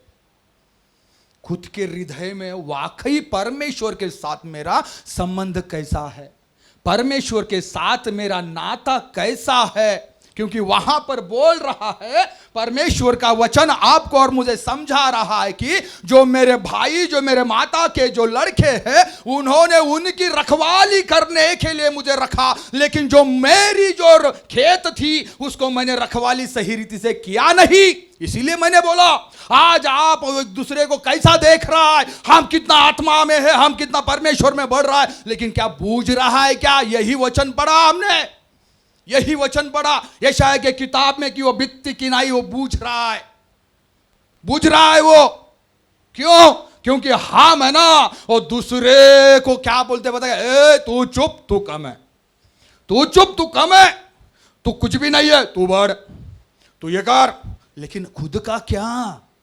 खुद का क्या? जो परमेश्वर में हम ही सही रीति से बढ़ नहीं रहे, सही रीति से हम ही बढ़ नहीं रही है। क्यों नहीं बढ़ रहे? क्योंकि हम दूसरे को ताक रहे हैं और दूसरे को ताकते हुए हमारे खुद को हम बुझा रहा है, खुद को बुझा रहा है। काली हूं लेकिन सुंदर हूं, काली तो हूं लेकिन सुंदर हूं। मैं एक वेल्डर हूं, वेल्डर, एक अच्छा वेल्डर हूं। कम से कम 30 साल से मैं वेल्डिंग किया, अभी कुछ 2-3 साल से मैं छोड़ दिया। परमेश्वर का वचन बोलता है कि वो धूप से क्या हुआ? होरपळली, है ना? मराठीमध्ये काय लिहिलंय? होरपळली, है ना? होरपळली, है ना? तो वो वेल्डिंग का भाप जो था ना, इतना नजदीक से मैं पूरा 12-12, 13-13 घंटा मैं वेल्डिंग करता था। तो चेहरा जो मेरा है ना पूरा एकदम काला, और इस चेहरे से चमड़ी जलने का बू आता था और हाथों में से भी चमड़ी जलने का बू आता था। इतना भयंकर रीति से वो काम मैं करता था। लेकिन परमेश्वर ने उस बातों से मुझे अलग किया। उस बातों के लिए परमेश्वर को मैं धन्यवाद देना चाहता हूँ। लेकिन यहां पर परमेश्वर का वचन बोलता है कि मैं काली हूं लेकिन धूप में से मैं थोड़ा सा क्या हो गया? वो भाप लग गया, लग गया। वो भाप लगने के कारण है ना मैं थोड़ा सा काला हो गया, बाकी कुछ नहीं, मैं सुंदर है, एकदम सुंदर है मैं। और सुंदरता मुझसे क्या कर रही है? टपक रही है केदार के तंबू की तरह। केदार पता है केदार कौन है? पता है केदार कौन है? नहीं पता? अब्राहम का बेटा है, ठीक है, जाने दो। केदार की तरह क्या है? सुलझ रही है, क्योंकि झक झक कर कर वो चमक रही है। चमकने के कारण उसकी सुंदरता उसकी चेहरे से टपक रही है। हमारे भी चेहरे को देखो, हम कितने सुंदर हैं और कितनी सुंदरता में बढ़ रहे हैं। एक बात मैं बताता हूं, उस बातों को लेना नहीं, ठीक है? परमेश्वर की महिमा के लिए लेना सिर्फ, ठीक है? मैं क्या हूं? काली हूं। मैं क्या हूं? जाने दो, नहीं बताता, नहीं बताता।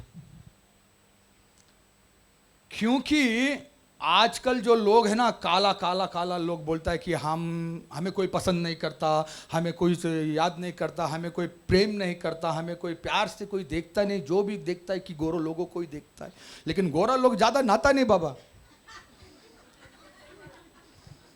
हाँ, वो सिर्फ अपना स्प्रे पे ही काम चलाता है कि नहीं? थोड़ा इधर थोड़ा इधर थोड़ा इधर हो गया, नहलाना धुलाना हो गया। परमेश्वर में आने से पहले, परमेश्वर में आने से पहले एक मेरे बात मेरे जीवन में हुई, क्योंकि उस लड़की से मैं बहुत प्यार करता था, बहुत। वो प्यार करने के कारण है ना 6 महीना लगा मेरे को वो बात पाठ करने के लिए। क्या करने के लिए? पाठ करने के लिए 6 महीना भैया, उसको इंप्रेस करने का था मेरे को। 6 महीना। अगर किसी को समझेगा तो माइक में बोल देना, ठीक है? तो लड़की मुझे इतनी पसंद थी कि उस लड़की को मैं क्या करूं कर कर एक इटली वाले अन्ना को पकड़ा, ठीक है? उससे मैं रोज इडली खाता था, रोज इडली खाता था। तो उससे मैंने पूछा, अगर इस लड़की को मेरे को इम्प्रेस करना है, अगर तू मुझे बहुत पसंद है और मैं तेरे साथ घूमना चाहता हूं, तो मेरे साथ आएगी क्या? बस इतना ही पूछना है, इतना ही उसको बोलना है, ठीक है? तो उसने मुझे बोला, उन्नगल्ला इने के रंबा पुड़ुचुड़ी के सुत्ती पाक वरिया।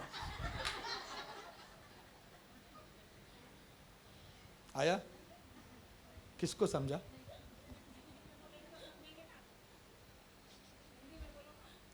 किसको समझा? समझा?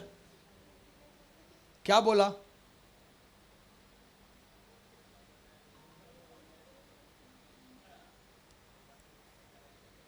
हाँ, सुना? आवाज नहीं आ रहा।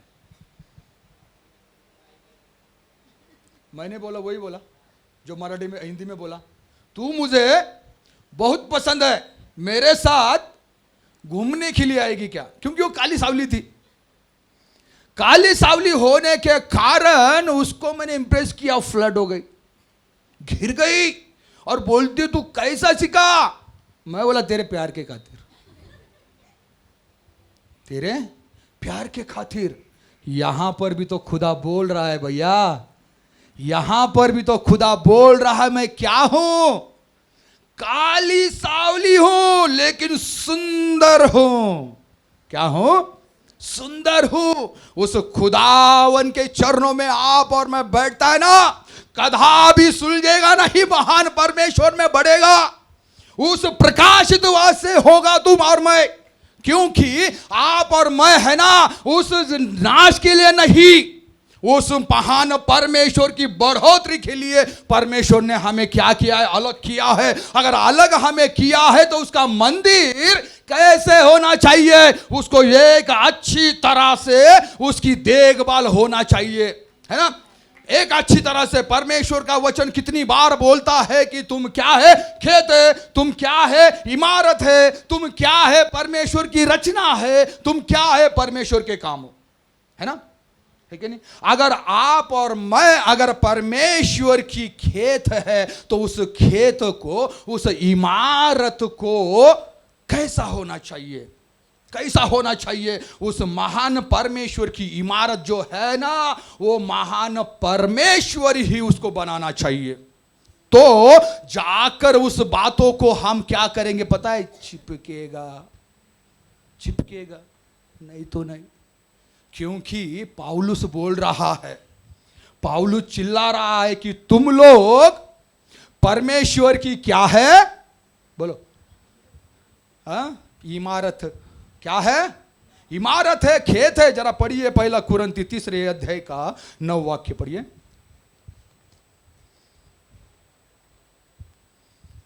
क्योंकि हम परमेश्वर के सहकर्मी है। परमेश्वर के सहकर्मी है।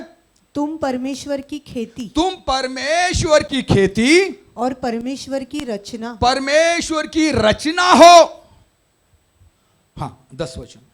परमेश्वर की उस कृपा के अनुसार, देखिए, परमेश्वर की उस कृपा के अनुसार जो मुझे दिया गया, जो मुझे दिया गया है, मैंने बुद्धिमान राजमिस्त्री के समान, मैंने बुद्धिमान राजमिस्त्रियों के समान नींव डाली। नींव डाली। और दूसरा क्या डाली? न्यू। किसकी तरह? एक कड़िया मिस्त्री जो बांध काम करता है, वो सही रीति से बांध काम करने वाला, सही रीति से परमेश्वर के लिए एक अच्छी तरह से न्यू अर्थात पाया को डालने वाला, उस बातों को देखकर पौलुस बोल रहा है कि उस राज मिस्रियों की तरह मैंने क्या किया? न्यू डाली। लेकिन उसका न्यू डालने वाला कौन होना चाहिए? और दूसरा उस पर रद्दा रखता है। अगर दूसरा अगर उस पर रद्दा रखेगा तो परंतु हर एक मनुष्य हाँ चौकस रहे। क्या रहे? दो बातें हैं। एक तो है कि महान परमेश्वर वो उस क्या कर रहा है? न्यू डाल रहा है, और उस न्यू को आपको और मुझे भी समझना है, और समझते हुए उस बातों को परमेश्वर से आपको और मुझे चिपकना है। लेकिन अगर दूसरा कोई अगर उसके ऊपर काम कर रहा है तो भटक जाएगा। क्योंकि बहुत सारा लोग जो परमेश्वर के भवन में काम तो करता है, उस बातों को दोहराता है कि देख ये मैंने दिया, देख वो मैंने दिया, देख वो मैंने दिया। लेकिन यहां भी परमेश्वर का वचन बोल रहा है, किसी ने क्या लाया? किसी ने पत्थर लाया, किसी ने लकड़ा लाया, किसी ने हीरे जवाहरत लाया, किसी ने पैसे लाया, किसी ने घास लाया। है ना? पढ़ो 11 वाक्य। क्योंकि उस नींव को छोड़ जो पड़ी है और वो यीशु मसीह है, कोई दूसरी नींव नहीं डाल सकता। हाँ, यदि कोई इस नींव पर सोना या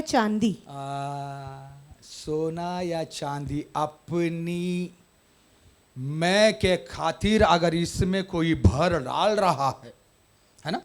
यहां पर देखो, कोई क्या लाया? कोई सोना चांदी लाया, या बहुमूल्य पत्थर, या काट, या घास, या घास फूस का रंदा रखे, तो हर एक का काम प्रकट हो जाएगा।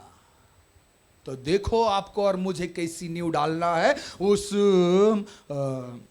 खेत को कैसा रखना है, कैसे रखना है उस खेत को, यह आपको और मुझे समझना है कि वाकई परमेश्वर ने हमारे को क्यों चुना, क्यों चुनकर परमेश्वर ने हमें अलग किया, क्यों महान परमेश्वर चाहता है कि उस पाप को छोड़ दो, उस पाप से हटो और परमेश्वर में दिन प्रतिदिन बढ़ो, क्यों परमेश्वर कहता है कि उस पाप की अवस्था तुम्हारे जीवन में नहीं होना चाहिए, क्योंकि तुम्हें आशीष के लिए तुम्हें बुलाया है, उस आशीष का धन तुम्हें दिया गया है, उस आशीष को प्राप्त करने के लिए सदैव तुम क्या करे? कोशिश करते रहो। क्यों बोल रहा है परमेश्वर इसीलिए बोल रहा है कि आपसे और मुझसे परमेश्वर प्रेम करता है।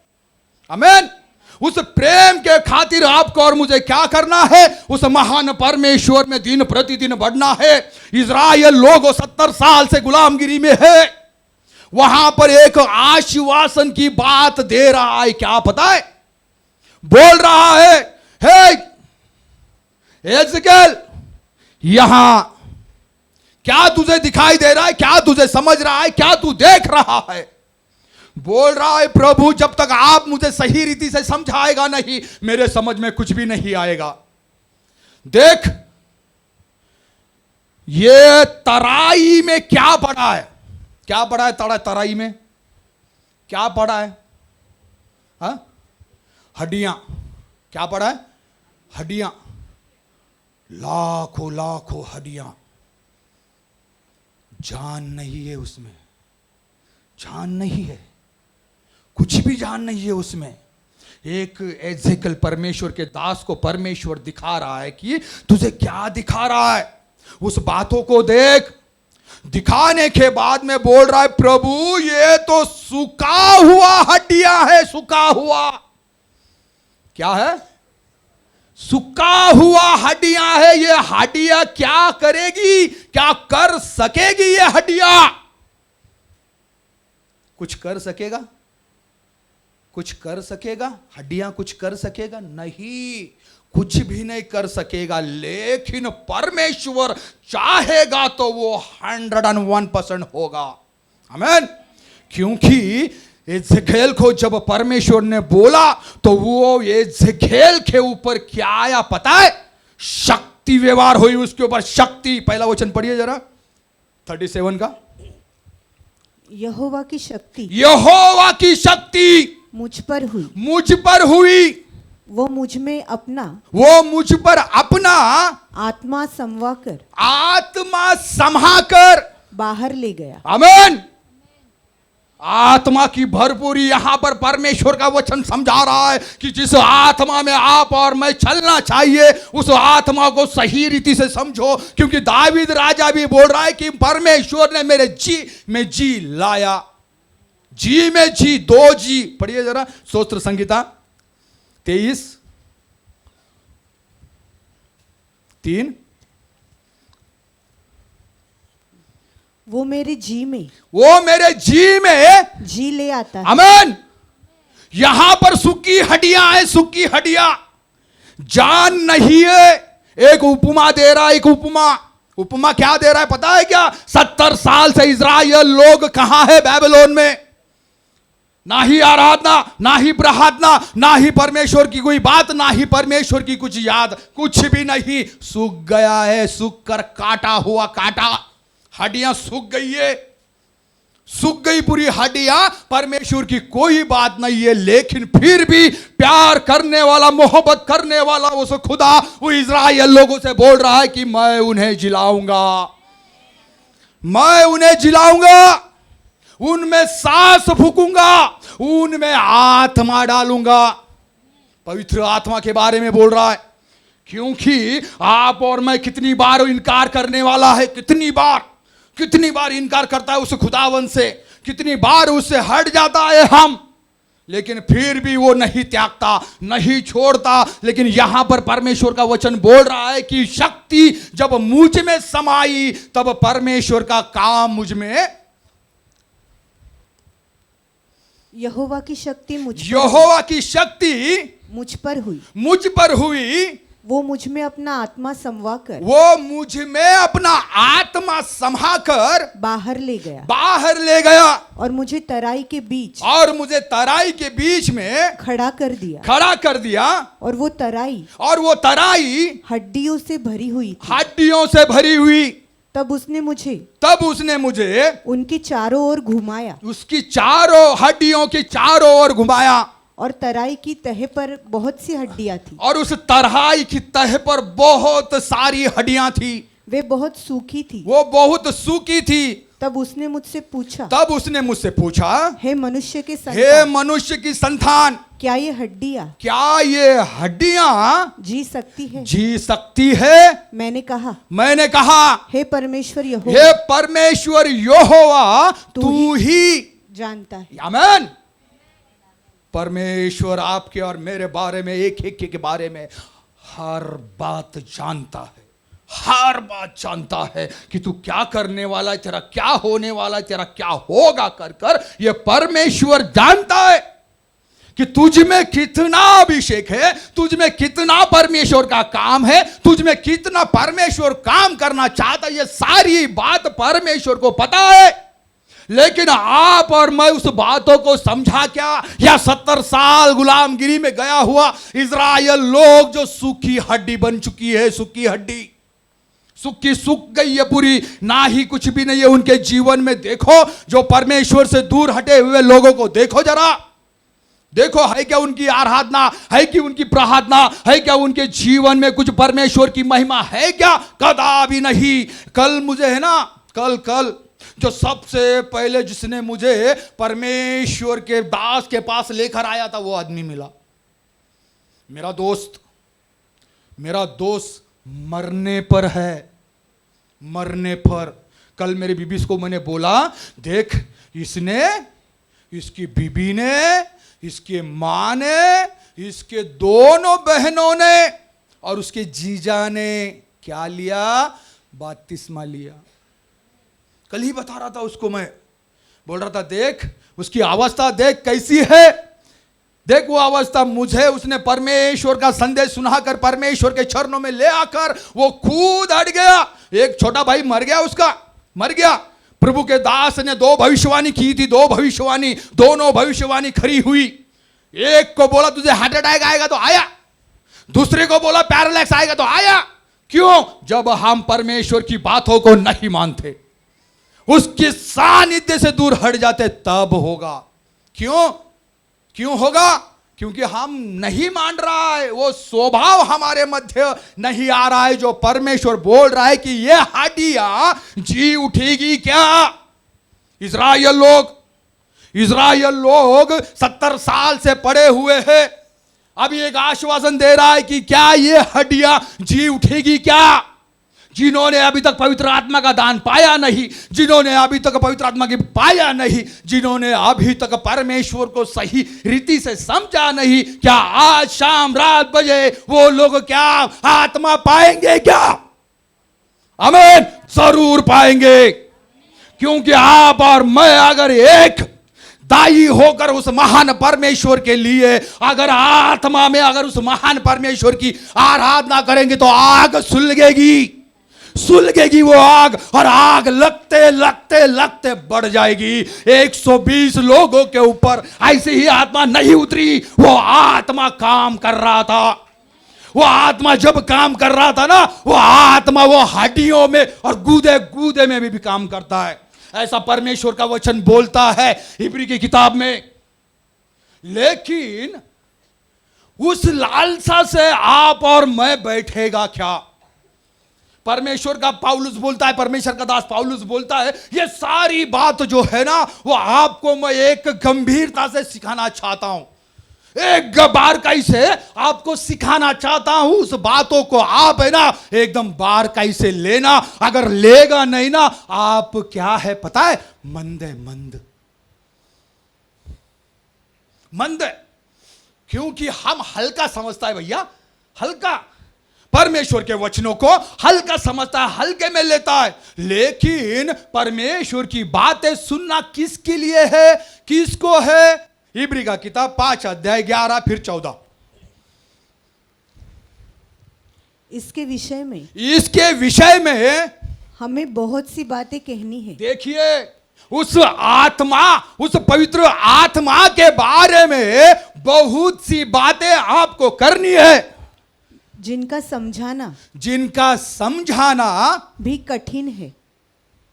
आगे इसलिए हाँ, कि तुम ऊंचा सुनने लगे हो। नहीं, मराठी याविषयी आम्हाला पुष्कळ सांगायचे आहे। पहा, या विषयी मला तुम्हाला पुष्कळ सांगायचं आहे असा पौलुस म्हणतो। ते तुम्हाला समजावून सांगणे, हे तुम्हाला समजावून सांगणे कठीण आहे। कारण तुम्ही ऐकण्यामध्ये मंद झाला। काय झाला? मंद, बुद्धिभ्रष्ट मंद झालात का? एवढ्या काळापासून, एवढ्या वर्षापासून, इतने साल से आप और मैं महान परमेश्वर ने पवित्र आत्मा दे आया क्यों नहीं, मिला क्यों नहीं मिला? क्यों? वो कुछ भाई बहन है जिनको अन्य भाषा नहीं, पवित्र आत्मा नहीं, महान परमेश्वर का काम नहीं। क्यों? क्योंकि मंद है, बधिर हो गया है, परमेश्वर के वचनों को सही रीति से नहीं समझ रहा है। लेकिन ये बात कौन हजम कर सकता है? ये सारी बात? जिनकी ज्ञान इंद्रिया मजबूत है। हाँ, 14 वाक्य मराठी। पण ज्यांच्या ज्ञानेंद्रियांना, पहा, ज्यांच्या ज्ञान इंद्रियांना वहीवाटीने चांगल्या आणि वाईट समजण्याचा सराव झाला आहे। अशा प्रौढांसाठी, अशा मजबूत लोकांसाठी जड अन्न आहे। आमेन। क्या है? हेवी हेवी, हाँ हेवी अन्न. काय आहे? हेवी, जड. 11वा दिवस आहे आज. आज 11वा दिवस है. आज 11वां दिन है.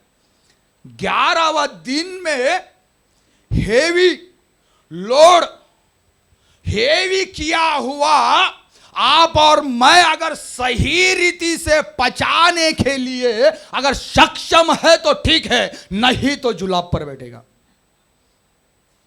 समझेगा नहीं. वो बात हमारे मध्य भीतर काम करेगा नहीं. क्यों करेगा नहीं पता है?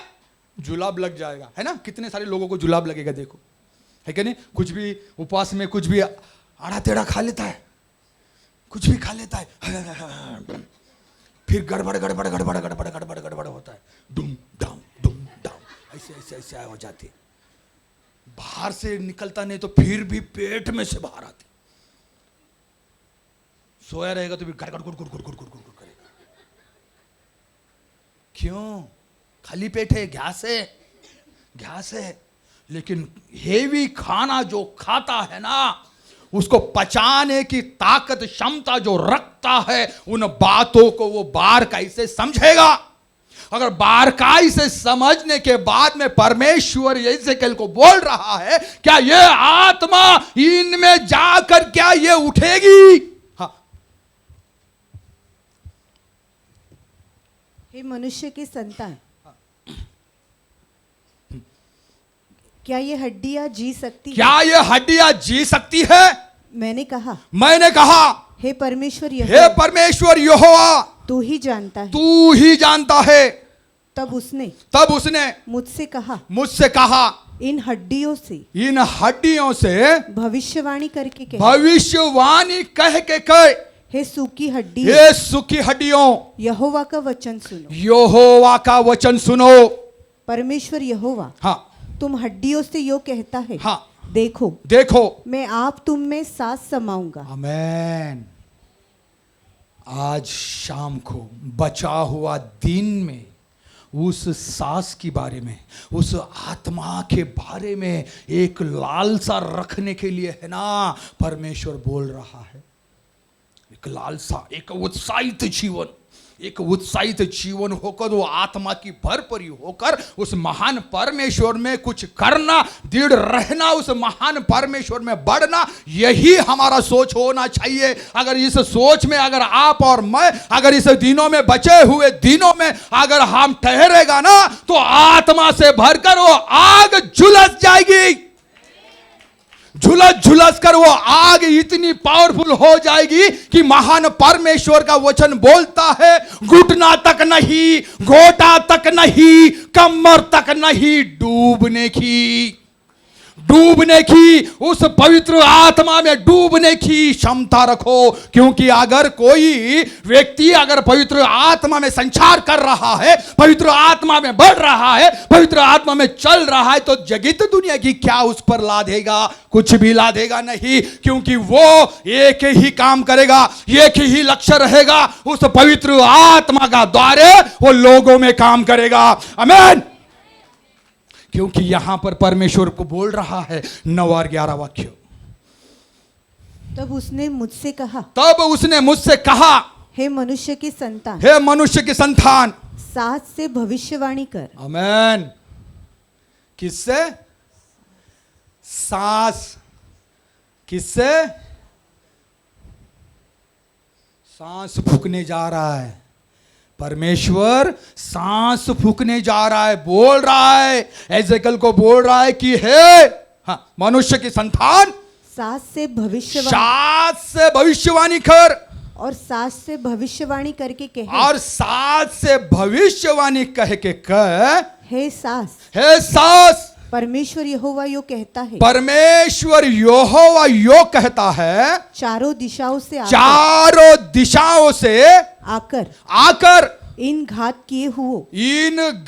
किए हुए तलवार से मारे गए इज़राइल में लोग, और जो बच गए वो बाबेलोन में गए हुए लोग, अभी कह रहा है कि ये घात किए हुए लोग उनमें समा जा कि ये जी उठे. आमीन. जी उठने का दिन है, परमेश्वर में एक काम करने का दिन है। वही रफ्तार से आपको और मुझे है ना उस परमेश्वर में काम करना है मेरे प्रियो। क्योंकि वहां पर हड्डियां जो इजराइल लोगों को देखा है ना सूख गई है, वैसा ही कुछ लोग है ना सूखा पड़ा है, सूखा उस हड्डी के माफिक सूखा पड़ा है। आज परमेश्वर सांस फूकने जा रहा है। सांस फूकेगा तो तेरे जीवन में काम होगा। सूखी हड्डियों, सूखी कुछ भी नहीं है उसमें, ना गुदे में मांस है, ना कुछ है, ना कुछ है, कुछ भी नहीं है, सूख कर एकदम राख होने पर है। लेकिन फिर भी उनमें कह रहा है आज मैं तुझे है ना उस आत्मा देकर अलग करूंगा। आमीन। 14 वाक्य। मैं तुम में अपना आत्मा समाऊंगा, अपना आत्मा समाऊंगा और तुम जियोगे, और तुम जियोगे, और तुमको तुम्हारे निज देश में बसाऊंगा। आमीन, आमीन, आमीन। क्या बोल रहा है खुदा?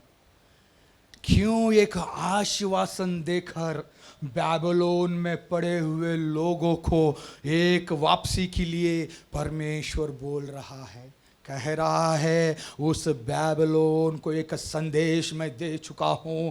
अब तुम्हारा वहां कोई काम नहीं। अब तुम्हें तुम्हारे राज्य में, तुम्हारे शहर में, तुम्हारे लोगों के मध्य तुम्हें क्या करना होगा? आत्मा समाकर परमेश्वर काम करेगा। क्यों सोता कहा? क्यों बंजर जमीन में, कि जंगली देश में क्यों बोला परमेश्वर ने कि जहां कोई उम्मीद नहीं है वहां परमेश्वर का काम होगा? क्यों बोला? फिर से एक बार पढ़िए, मैं बंद कर। यशायाह का किताब 19। देखो मैं एक नई बात करता हूँ, वो अभी प्रकट होगी। क्या तुम उससे अनजान रहोगे? क्या तुम उस बातों से अनजान रहोगे? मैं जंगल में एक मार्ग बनाऊंगा, और निर्जल देश में नदियां बहाऊंगा।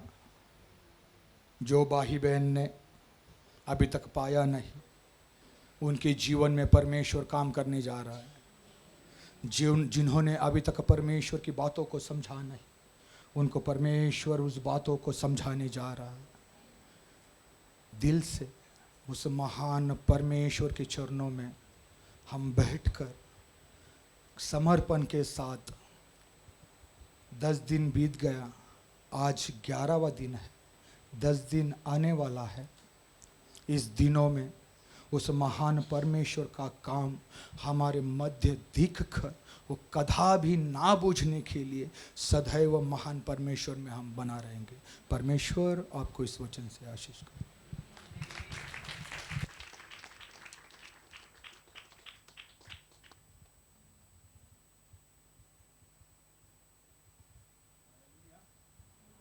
हालेलुया। परमेश्वर ना का महिमा हो। हम परमेश्वर का वचन सुन रहे थे। यशायाह किताब 43 अध्याय एक महत्वपूर्ण 66 अध्याय में एक महत्वपूर्ण अध्याय। ये 43 अध्याय 2 बातों को कहलाते हैं। उसमें एक आश्चर्य अर्थ है और उसमें एक आत्मीय अर्थ है। आश्चर्य का अर्थ यही है, भिन्न भिन्न जगह पर इस्राएल लोग वास्तव में चित्र पित्र हुआ था, उनको मैं छुड़ाऊंगा। यही उसका आश्चर्य का अर्थ। स्पेशली 43 अध्याय का 6 वाक्य अगर पढ़ेगा, उसमें लिखा गया, मैं उत्तर को कहूंगा मुझे छोड़ दे, दक्षिण को कहूंगा अब रुकाना दे। मैं उत्तर से कहूंगा दे दे, और दक्षिण से कि रोक मत रख। मेरे पुत्रों को दूर से और मेरी पुत्रियों को पृथ्वी की छोर से ले आओ। चलो, तो एक 43 अध्याय का एक अक्षरीय अर्थ उसमें दिया गया है। मैं उत्तर से कहूंगा, आमेन, प्रेज़ द लॉर्ड, दे, है ना। उत्तर बोले तो वास्तव में मिडिल ईस्ट रहता है। मिडिल ईस्ट बोले तो जितनी अरेबियन कंट्री है, इस्राएल के चारों तरफ 16 अरेबियन कंट्री है। उसके बाद एशिया है। एशिया में आने वाले के राष्ट्र वास्तव में रशिया, ये मैक्सिमम फोकस करते हैं रशिया को। उस समय काफी इस्राएल लोग, यहूद लोग रशिया में एक बंदी बनाए हुए जैसा थे। आमीन, प्रेज़ द लॉर्ड। परंतु मेरी याद से है तो 1991-93 जब रशिया का प्रेसिडेंट जो गोर्बाचोव थे, मेरी याद से है तो गोर्बाचोव, उन्होंने मनुष्यावकाश नियम के अनुसार द ह्यूमैनिटी लॉ रशिया से हर एक इस्राएल जन को अपने देश में जाने के लिए आज्ञा दिया। मेरे हाथ से 1993 है, गोर्बाचोव जब प्रेसिडेंट थे। उसी टाइम वास्तव में रशिया एक रशिया का फॉर्म में नहीं था, USSR, United state socialist Republic, USSR में उसी टाइम नेवी में थे।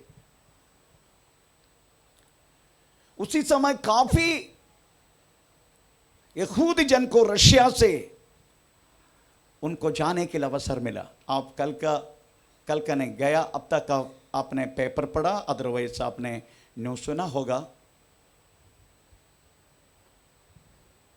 कम से कम लाखों यहूदी लोगों को इंडिया उनको इस्राएल में भेज रहा है।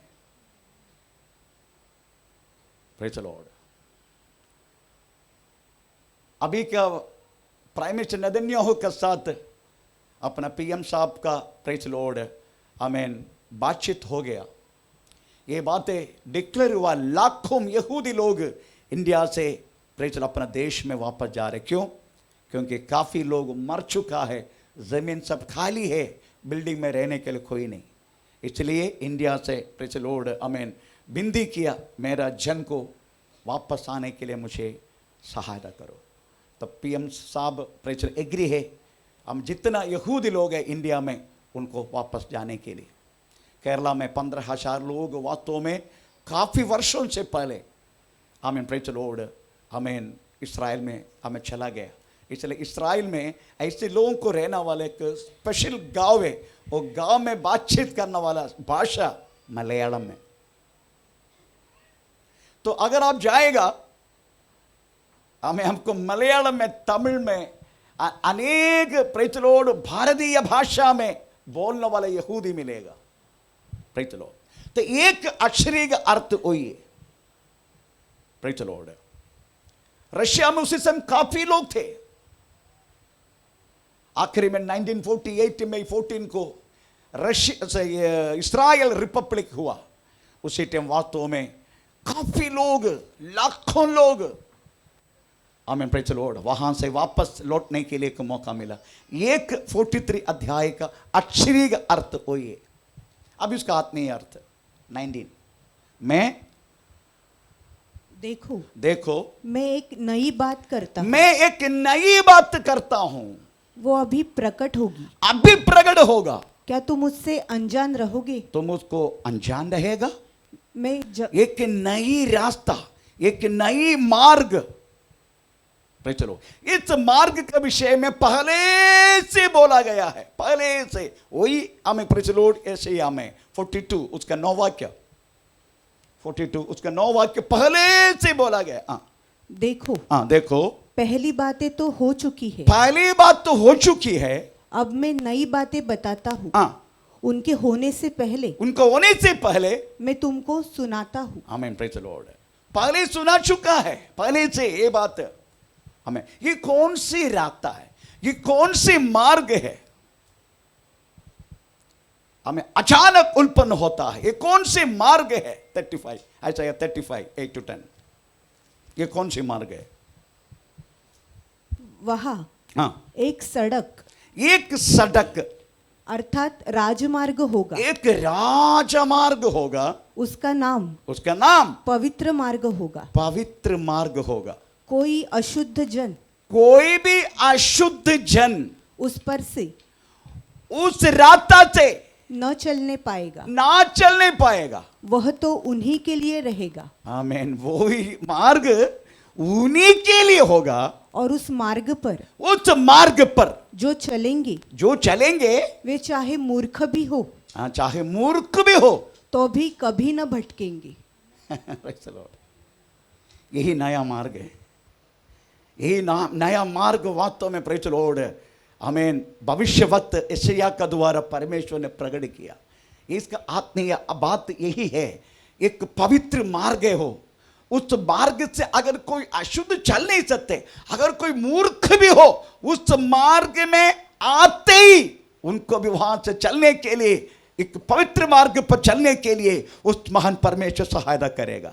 अगर इस सहायता एक एक व्यक्ति को मिलने के लिए, आमीन प्रेज द लॉर्ड 40 का 3